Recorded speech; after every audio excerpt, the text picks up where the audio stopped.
Ensuite, moi, une fois que je démarre, je dirais ma Squeezebox Touch pour la première fois, après avoir installé lancé le Squeezebox Server, il y a la possibilité, en fait, ce menu-là, de le rendre plus agréable. Parce qu'ici, on voit qu'il y a le dispositif USB qu'on ne va pas utiliser tous les jours, parce que c'est pour configurer le Squeezebox Server. Donc, une fois que c'est fait, il n'y a pas de raison de revenir régulièrement dessus. Dans mes applications, c'est là que je vais retrouver Deezer, Spotify. Donc, si on est abonné à un de ces services, on va vouloir plutôt y accéder très rapidement. Donc, ce menu est complètement personnalisable. Je vais dans les paramètres. Donc, on le voit, un certain nombre de fonctions, on reviendra dessus. Les réveils, le paramètre audio, dont je vous parlais justement pour faire une égalisation des volumes sonores. Et si on va ici, dans la personnalisation du menu, il suffit tout simplement de cocher, décocher les menus, les fonctions que l'on souhaite voir au départ. Donc ouais, le dispositif USB, hop, voilà. Les radios internet, je peux les laisser bien sûr. Mes applications, je vais plutôt choisir chacune d'elles. Le diaporama d'application, ça donne accès à tout ce qui est possible. Donc là aussi, une fois moi je préfère le paramétrer sur mysqueezebox.com.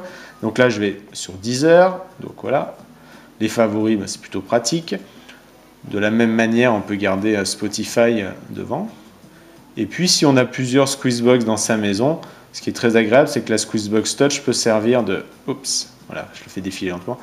Peut servir en fait de télécommande pour l'ensemble des Squeezebox de la radio. Donc, c'est aussi une fonction que je mets toujours en avant sur le menu principal. Donc, une fois que c'est fait, et voilà. Donc, le menu a changé. On a ma musique, radio internet, et maintenant, on a directement Deezer, favoris, Spotify, ou encore la sélection d'une platine. Donc, je vous en parlais tout à l'heure. Vous voyez ici, là, sur ce réseau, on a une Squeezebox Touch, une Squeezebox Radio, un transporteur. Donc, je peux facilement passer de l'un à l'autre pour les piloter. Ce qu'on va aussi très souvent faire chez soi, c'est que la Squeezebox Touch, si on l'a installée dans le salon, on va l'appeler salon. Squeezebox Radio, on va plutôt l'appeler chambre ou salle de bain, etc. Donc, c'est toujours plus convivial, voilà, pour passer d'une Squeezebox à l'autre, de le faire de cette manière-là. Ensuite, voilà, comme je vous le disais, maintenant Deezer est accessible immédiatement. Donc j'accède à mes musiques, mes albums. Et puis voilà, je retrouve mes différents albums. Voilà, donc là j'ai fait une pression longue, ça me permet, y compris des albums de Deezer ou de Spotify, de les mettre en favoris. Et voilà, c'est les albums que j'écoute le plus en ce moment. Ils sont un peu à la mode. C'est les chansons de l'été. Je vais dans Favoris. Donc on le voit, je retrouve mes albums qui sont mes propres albums stockés sur mon disque dur, mes radios. Et puis là, une musique qui vient de chez Deezer.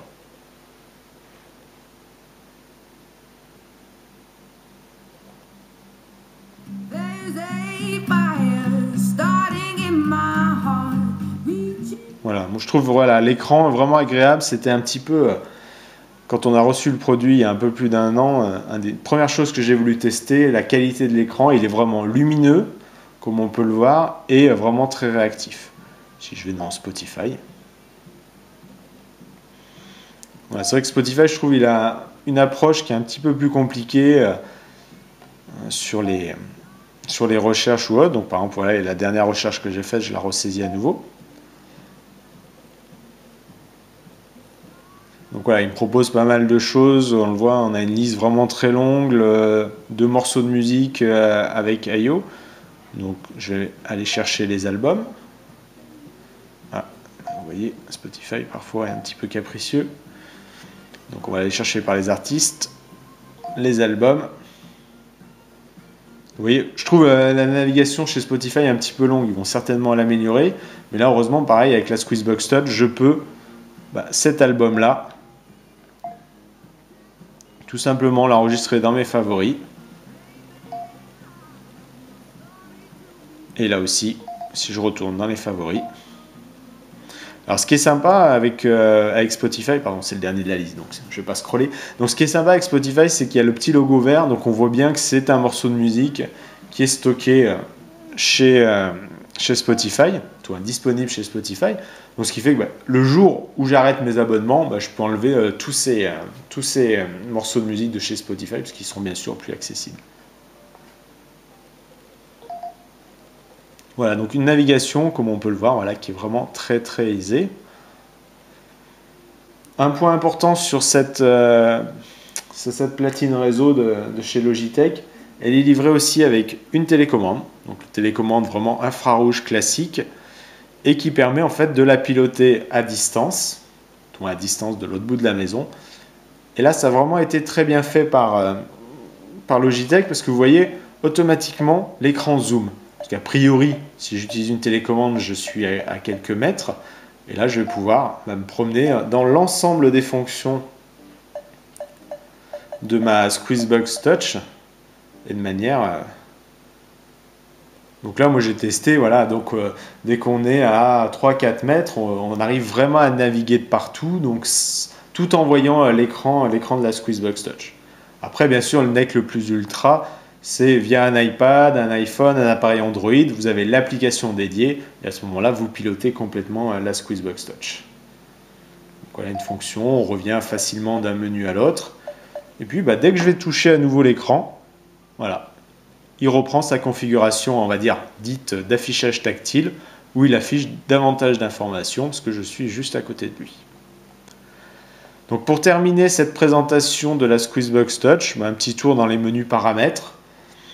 On retrouve un certain nombre de fonctions, notamment les mix, les fonctions de répétition. Moi, je dirais qu'ils sont assez classiques, qu'on peut trouver depuis des années sur tous les systèmes audio. Le réglage de la luminosité, la personnalisation du menu qu'on a déjà vu. Voilà, moi, une fonction qui est très agréable, notamment sur toutes les Squeezebox, c'est la possibilité d'ajouter plusieurs réveils et de régler ces différents réveils. Donc voilà, ça se règle très très facilement. Donc voilà, vous l'avez vu, on est en version américaine, tout moins anglophone. Donc là aussi, encore une fois, j'ai fait un retour un peu trop rapide. Encore une fois, je vais pouvoir régler les différents affichages. Donc je vous le montre parce que c'est vrai que certaines personnes nous disent qu'ils ont l'heure en version anglophone, c'est un peu désagréable. Donc vous voyez, vous allez dans format de l'heure, hop, on sélectionne 24 heures. Éventuellement, on peut indiquer qu'en France, on est plus sur un début de semaine le lundi. Et là, cette fois-ci, donc vous voyez une simple pression, on revient au précédent, et une pression longue sur ce bouton, on revient, ce bouton, cette partie tactile, on revient au menu principal. Donc voilà, j'étais en train de régler le réveil. Donc j'ajoute un réveil. Donc voilà, demain matin, on va se lever à 6h17 par exemple, terminé. Donc j'ai mon réveil. Et pour ce réveil-là, je choisis les jours à laquelle je peux me réveiller. Donc surtout pas le dimanche. Le mercredi, on va dire qu'on se réveille différemment parce que madame est au 4/5e. Et ensuite, je reviens. Donc le son du réveil qu'on peut régler. Donc bien sûr, choisir une liste de lecture en cours, parmi ses favoris, des effets sonores, des sons musicaux, des sons naturels. C'est notamment ces derniers éléments qui sont utilisés si vous n'avez pas de connexion Internet. Ça peut arriver. Vous ne pourrez pas accuser votre connexion Internet d'une panne de réveil, parce qu'à la place, vous pouvez avoir des sons musicaux, des sons naturels. Par exemple, voilà, vous choisissez le matin de vous réveiller avec une musique qui vient de chez Deezer. Voilà, très simplement. Et c'est parti donc pour un réveil tous les matins.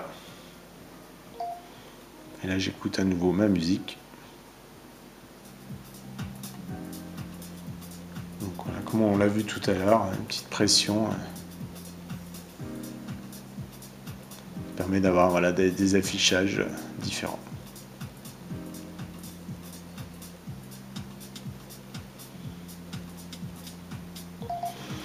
Donc voilà pour une présentation de la Squeezebox Touch, qui est un produit que je trouve vraiment agréable et qui, je dirais, a deux rôles de côté audio. Soit il va venir compléter une installation musicale existante.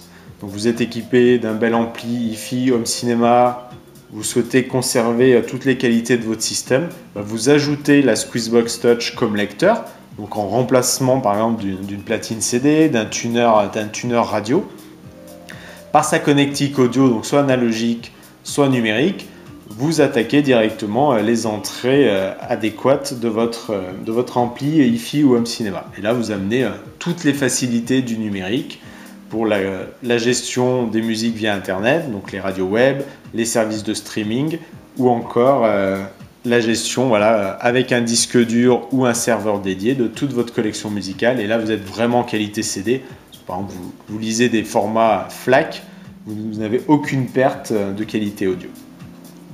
Ensuite, c'est aussi un appareil très intéressant pour se créer une mini chaîne audio compacte. Vous avez le lecteur hi-fi, le lecteur musical tout en un avec la Squeezebox Touch. Éventuellement, donc là aussi, son serveur, soit par un disque USB, soit sur un serveur qui est quelque part sur le réseau de la maison.